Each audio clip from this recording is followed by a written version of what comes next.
अलग, दूसरा बॉडी बनाया 4 किस्म चीज से, पानी, मट्टी, आग और হাওয়া। এই 4টি জিনিস দিয়ে রাসূল আদম আলাইহিস সালামের বডি তৈরি করেছেন। তারপর আদম আলাইহিস সালাম যখন একলা ছিল তখন উনার বাম পাজরের হাত দ্বারাই হযরত হাওয়া আলাইহিস সালামকে সৃষ্টি করেছেন। রাসূল সাল্লাল্লাহু আলাইহি ওয়াসাল্লামকে দুনিয়া প্রেরণের জন্য 2টি মাধ্যমের প্রয়োজন, দুটোটাই আল্লাহ রাব্বুল আলামিন সৃষ্টি করে ফেলেছেন। করার পর যখন হাওয়া এবং আদম আলাইহিস সালাম এর সাথে জান্নাতে অনেক দিন গুজারার পর জান্নাত থেকে আল্লাহ দুনিয়ায় পাঠাইলেন। हजरत आदम अलैहिस्सलाम को आसमान से भेजा गया শ্রীলঙ্কা में এবং হযরত হাওয়া আলাইহিসসালামকে জিদ্দার মধ্যে প্রেরণ করেছিলেন।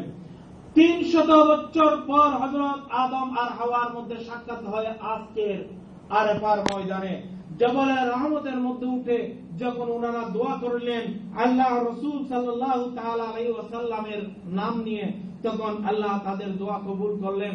যখন জান্নাতে ছিল তখন একটা নূর দিয়েছিলেন আদম আলাইহিস সালামের কপাল মুবারকে, এক নূর দিয়ে আল্লাহ তাআলা ने আদম আলাইহিস সালামকে ওই নূর পাওয়ার পর জান্নাতে এমন এক অলৌকিক ঘটনা ঘটে গেল। সকলের আদম আলাইহিস সালামের সামনে আসে জালাতুস সালাম, দরুদ আর সালাম পেশ করতে থাকেন। আদম আলাইহিস সালাম তাদের কেউ সম্মান করতেছেন এবং সেই নূর পেয়ে খুশি হলেন। সেই নূর দুনিয়ায় আসার সময় নিয়ে নিয়েছিল আল্লাহ, দুনিয়া যখন এসেছেন আবার সেই নূর ওয়াফেজ করেছেন। আল্লাহ রাসূলের উসিলা নিয়ে যখন আদম আলাইহিস সালাতু ওয়াস সালাম আল্লাহর দরবারে তওবা করেছিলেন, তাই ওই দিকে নজর রেখে হযরত আল্লামা জামি আলাইহির রাহমা বলতেছেন, अगर नामे मोहम्मद राह ना व अर्दे शफी आदम ना आदम या फते तूबा ना नो अगर घर करज जाइना। हजरत आदम अलैहिस सालाम যদি মুহাম্মদ সাল্লাল্লাহু আলাইহি সাল্লামের নাম মুবারক নিয়ে দোয়া না করতেন তাহলে তার তওবা কবুল হতো না। ইমামে আহলে সুন্নাত আজিমুল বরকত আলা হযরত খান ফাজল বেরলভী রাহমাতুল্লাহ আলাইহি বলতেছেন, সেই দিকে নজর দিয়ে বলতেছেন, तेरी रहमत से शफीउल्लाह का बेड़ा पार था, तेरी सदक़े से नजीउल्लाह का बजरा फिर गया।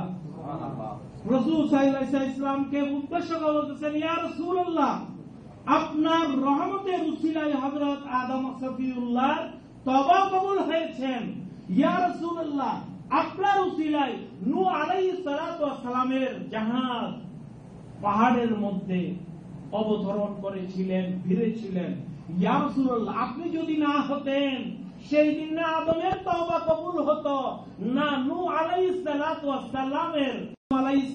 সালামের পর ধারাবাহিকভাবে প্রথম নূহ আলাইহিস সালামের কাছে আদম আলাইহিস সালামের মাধ্যমে হযরত হাজরা আলাইহিস সালাম 29 বার প্রেগনেন্ট हुआ।